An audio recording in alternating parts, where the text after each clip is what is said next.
The Zodiac Killer. In Northern California, in the late 1960s, a killer emerges. He stalks highways and quiet roads. Young couples park their cars, seeking privacy, never knowing terror is approaching. He calls himself the Zodiac. He writes letters. He sends ciphers. He taunts newspapers, police, and the public. Some die, some survive. Their stories are the clearest glimpse into the mind of a man the world has never caught. Lake Herman Road, December 20th, 1968. David Faraday and Betty Lou Jensen sit in a parked car on a quiet turnout near Benicia. A second car appears behind them. Shots ring out. Both teenagers are killed. No one survives. It is the first known attack linked to the Zodiac. Investigators begin to notice a pattern. Isolated locations, young victims, and a killer who is both unpredictable and methodical. Blue Rock Springs Park, July 4th, 1969. Darlene Ferrin and Michael Mageau park their car just after midnight in Valero. A second car pulls in behind them. Moments later, a man exits, approaches the passenger side, and opens fire. Darlene dies. Michael survives multiple gunshot wounds. For the first time, police have a living witness.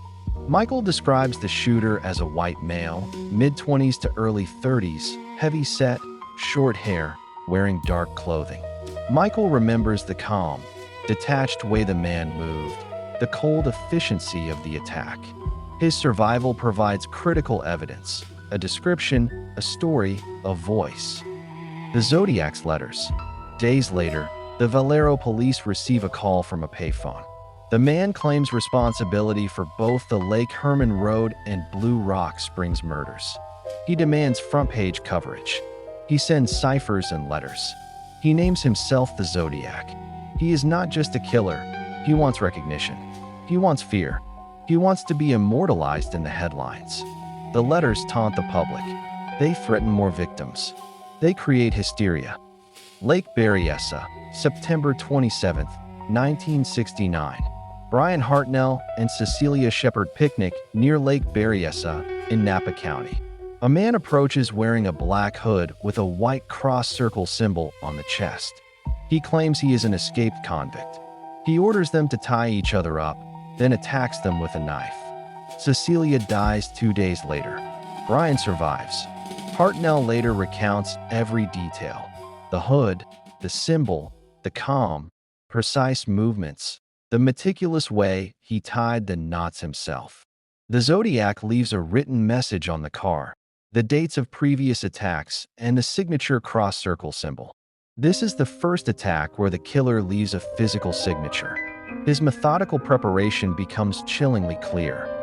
Presidio Heights, October 11, 1969.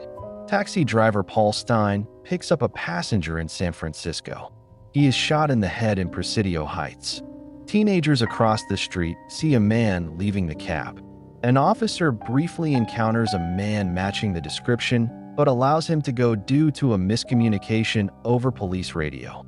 The Zodiac later references this in letters, claiming he escaped after interacting with police. This attack escalates his notoriety. He moves from rural roads into the heart of the city. Fear spreads. The survivors' voices. Michael Mageau, Bryan Hartnell, and other witnesses provide the clearest insight into the Zodiac. Mageau remembers the shooter's voice, movements, clothing, and height. Hartnell recalls the hood, the cross-circle symbol, and the calm, methodical precision. Teen witnesses across San Francisco provide partial sketches and behavioral details.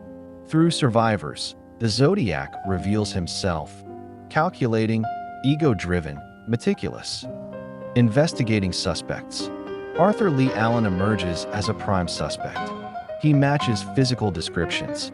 He owns a Zodiac brand watch, but handwriting analysis and DNA testing fail to link him conclusively. Other suspects are considered, then eliminated. Leads fade. Each survivor's testimony becomes a critical thread in the investigation. Their stories remain a living record of the Zodiac's methods. The ciphers. The Zodiac sends multiple ciphers to newspapers. 3 are especially famous: the 408, 340, and others.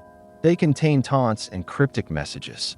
Some remain unsolved for decades. In 2020, a citizen team cracks the 340 cipher. It contains messages of ego, arrogance, and taunting, but no confession, no name. The human cost. The survivors carry trauma. Michael Mageau lives with physical injuries and the psychological impact of nearly dying. Bryan Hartnell remembers the hood, the symbol, the knife, and the calm voice of a killer who struck methodically. Other witnesses carry their memories silently, never fully healing from what they saw. Their courage allows investigators to trace the Zodiac's pattern. Escalation and media attention. The Zodiac calls newspapers and law enforcement repeatedly. He brags about his intelligence. He threatens school buses. He controls the narrative from the shadows. He becomes a figure of fascination in the media. Police create composite sketches based on survivors' descriptions. Every detail matters: height, weight, clothing, voice, symbol, behavior. Even small observations are critical. Confirmed victims and patterns. Lake Herman Road, December 1968, 2 killed, 0 survivors. Blue Rock Springs, July 1969, 1 killed, 1 survivor. Lake Berryessa, September 1969, 1 killed, 1 survivor. Presidio Heights, October 1969, 1 killed, no survivors. Pattern emerges: isolated locations, young victims, careful planning, taunting letters. The Long Shadow.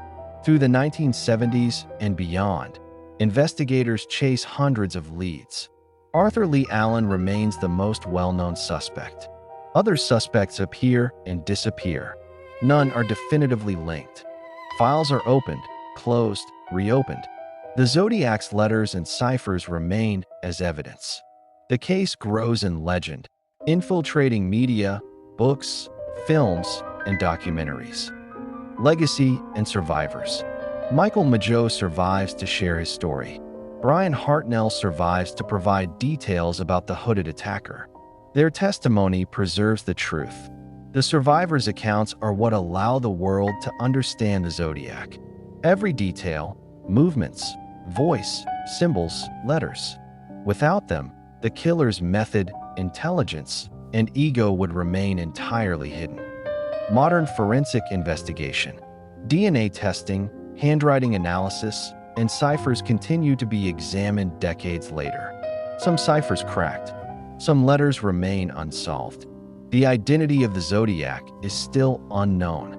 Modern investigators still look at survivor accounts, hoping to finally solve the case. Final reflection. The Zodiac Killer wanted fame. He wanted fear. He wanted to be remembered. He succeeded, but so did the survivors. Their courage preserves the story. Their testimony is the clearest evidence. Even now, decades later, the mystery persists. Who was the Zodiac? Where is he now? The case remains open.